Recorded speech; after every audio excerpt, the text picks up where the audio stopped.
Hey everyone, I'm doing this video to talk about gram staining. So with gram staining, we are able to determine whether a bacteria is going to be gram positive or gram negative. So if it's gram positive, then we know it has a thick peptidoglycan cell wall. If it's gram negative, then we know it's going to be a thin cell wall. So the first thing we're going to do is prepare our slide. So we're going to sterilize our inoculating loop over our Bunsen burner, put it in our culture, and then spread it on our slide. And the more we spread, the thinner it will be, and we will be able to get an individual bacteria. If it's thick, then you're going to have bacteria on top of bacteria, and we're not going to know what we're looking at.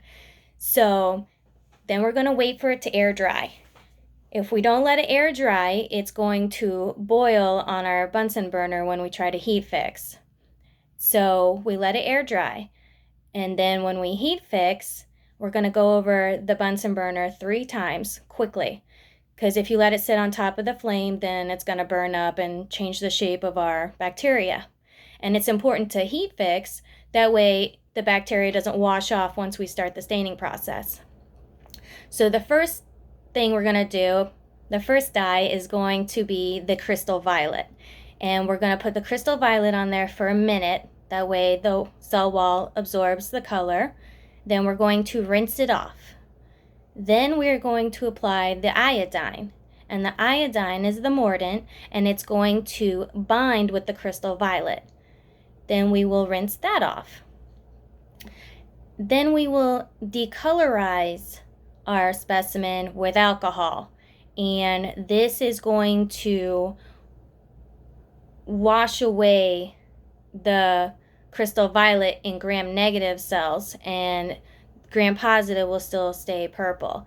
You're only going to have the alcohol on for 2 to 3 seconds, or it's going to ruin the specimen. Then we will use our counter stain, safranin, and that is going to put color back into gram negative. So gram negative will become pink, and gram positive, the crystal violet will overpower the reddish pink safranin, so that will stay purple, and that is our gram positive result.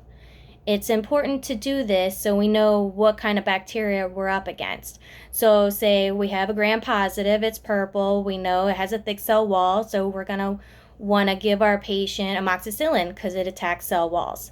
So this is why it's very important to do in a clinical setting. That way we can efficiently treat our patients. Thank you for watching my video.